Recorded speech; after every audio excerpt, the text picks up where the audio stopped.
Shri Balaji tractors and मोटर्समध्ये कोणताही tractor खरेदी करा आणि मिळवा हमखास बक्षीस. तर मग विचार कसला करताय? आजच आपला ट्रॅक्टर घरी आणा. आमचा पत्ता पुणे नाशिक हायवे, कुकडी कॉलनी, नारायणगाव, तालुका जुन्नर, जिल्हा पुणे. स्वर्गीय निवृत्ती शेरकर आणि स्वर्गीय हिरबाई निवृत्ती शेटकर यांच्या स्मृतिदिनानिमित्तानं ज्या प्रमुख पाहुण्यांचा आपल्याला उपस्थित राहिलेली ते माननीय श्री भास्करराव पेरे पाटील, राष्ट्रपती पुरस्कार प्राप्त सरपंच आदर्श गाव पाटोदा. खरं तर तुमचं या शिवजन्मभूमीमध्ये सहर्ष स्वागत करतो. या कार्यक्रमाच्या निमित्तानं अनेक दिग्गज मान्यवरांना आम्ही नेहमी या ठिकाणी बोलवत असतो. त्याच्यामध्ये अनेक कलाकार या ठिकाणी येऊन गेले, अनेक वक्ते येऊन गेले, परंतु गेले 2 वर्षापासून आमच्यातला आमच्या भावना समजून घेणारा, आमच्या भावना मांडणारा, गावकीत भावकीत आणि शेतकऱ्यांच्या मधला माणूस आम्हाला एक वक्ता म्हणून पाहिजे होता.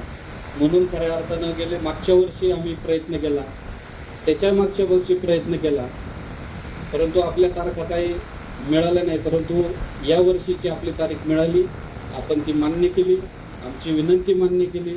शेरकर परिवार आणि विघ्नर परिवाराच्या वतीनं आपल्याला स्वागत करतो आणि आपल्याला मी या ठिकाणी प्रथमतः धन्यवाद देतो.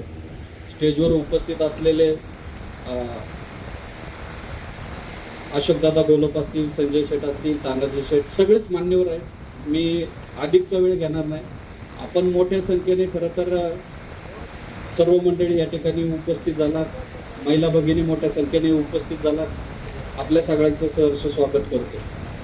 खरं तर वर्षभरातला हा एक कार्यक्रम आपण त्यांच्या शेठबाबांच्या स्मृतीला अभिवादन करण्यासाठी नेहमी सादर करीत असतो.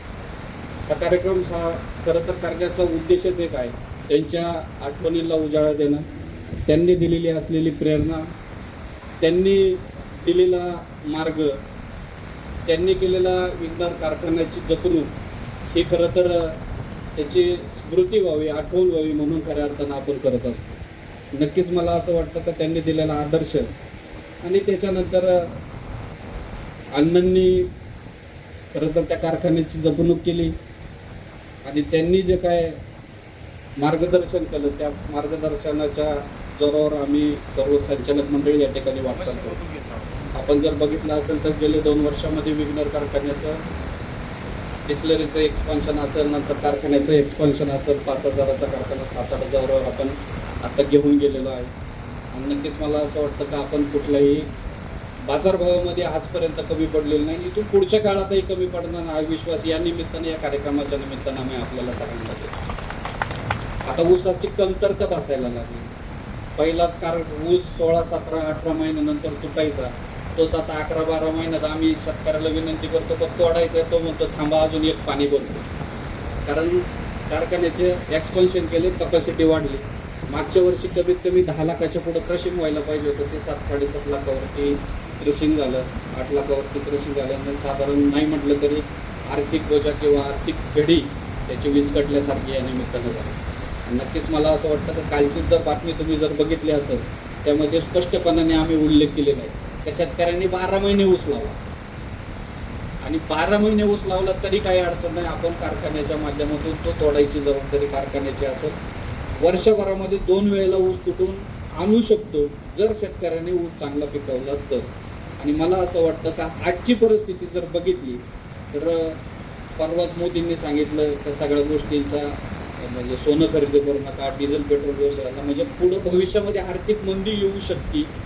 आज जर बघितली तर कांद्याच्या परिस्थितीच्या आंदोलनं 2-3 दिवसापासून आपण बघतोय. भाजीपाल्याचं मार्केटची सगळी परिस्थिती आपल्याला सगळ्यांना सगळे शेतकरी, मी काय त्याच्यावरती विश्लेषण करणं काय मला वाटत नाही करायला पाहिजे, परंतु शास्त्विक आणि शेतकऱ्याला हमी भाव देणारं पीक असेल तर तो फक्त ऊस आहे. त्याच्यामुळे शेतकऱ्यांनी जास्तीत जास्त ऊस लावा, जास्तीत जास्त बाजारभाव द्यायचं काम आम्ही सर्व मंडळी या निमित्तानं करू. वेळेवर ऊस तोडायचं काम सुद्धा कारखान्याच्या माध्यमातून आम्ही करू.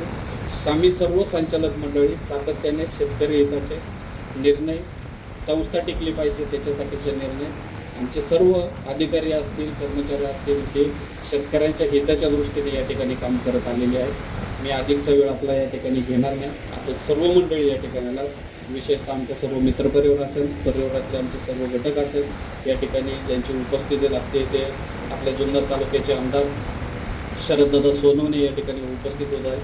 त्यांचं या ठिकाणी मी सहर्ष स्वागत करतो आणि आपण सर्व मंडळी आलात, आपल्या सगळ्यांचं या ठिकाणी सहर्ष स्वागत करतो. आपल्याला धन्यवाद देतो. शेठबाबांच्या स्मृतीला अभिवादन करतो आणि या ठिकाणी थांबतो. धन्यवाद.